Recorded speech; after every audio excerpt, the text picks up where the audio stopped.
The Chronicles of Narnia, Prince Caspian, Chapter 13 to 15. Well, Caspian's army had to fight the Telmarines somehow. But the Telmarines had the stronger army, so Peter said he'll challenge to a single combat with Miraz.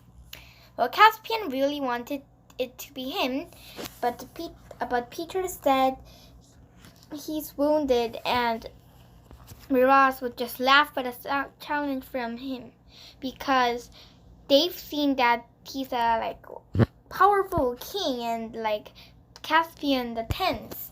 But actually, I think Miraz would think of him as a kid. So anyway, he decided to have a single combat with Miraz. So he decided to send the challenge. So the doctor wrote it based on what Peter told him. It was really long. So Edmund and the centaur and the giant were decided to be the messengers. So the Lord Glozell and Lord Caspian really wanted Miraz to do the combat. But they of course knew that he wouldn't care of a challenge with a kid. But they wanted to make him, so here's what they did. They kept saying, "Oh, Saya, if you don't want to, you can just cancel it." And they kept saying that till Miraz got a little bit mad. "Are you soldiers? How can you just say that? I first thought of refusing the challenge, but by the way you acted, I think I will do it." Wow, hooray for Glozell and Caspian. And soon the day of the combat came. And now before that they had to choose the marshals. And the marshals are giant Wimbleweather and the bear, the biggest of the Boji bears, and the centaur Glenstorm. They are. Okay, so the real day came. And the first bout was Peter would probably lose and die. But the first bout, it wasn't very good, but the new bout, it went pretty well actually. But when they were doing this, Glozell just said Narnia is treacherous and should start to real battle.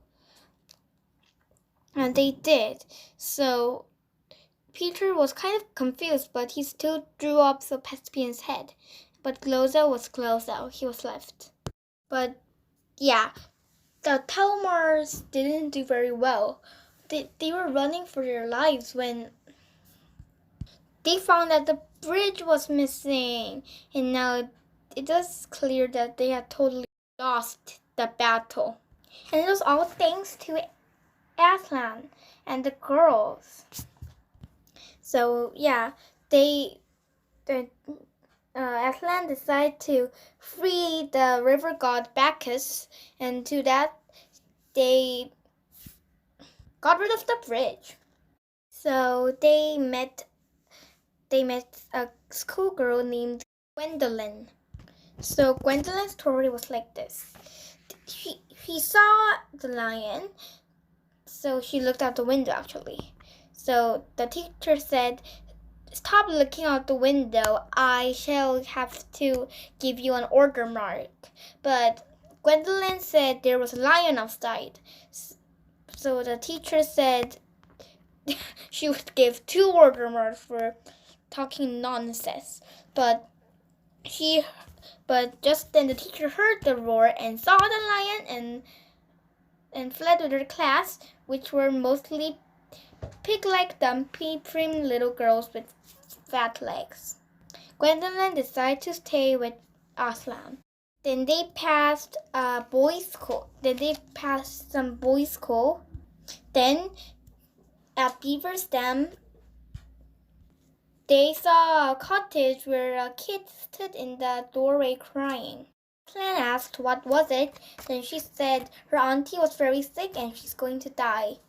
So they saw the woman. The woman saw them. She didn't faint or close her eyes. Instead, she said, a death has finally come and Aslan's come to take her. Aslan did come to take her, but it wasn't death. Aslan made her feel better, just like ordinary person. So she could drink some wine now. And it turned out the old woman was Caspian's old nurse. So it was true, they had won. And so Aslan crowned Caspian the king of Narnia. Then he got the whole tamarins in place and said they are really from the human world and settled in Telmar.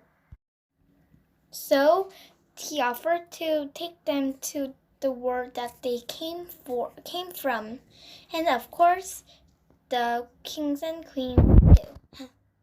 So they did come back to the railway station, and they found out that Peter and Susan couldn't come to Narnia anymore because they were getting too old.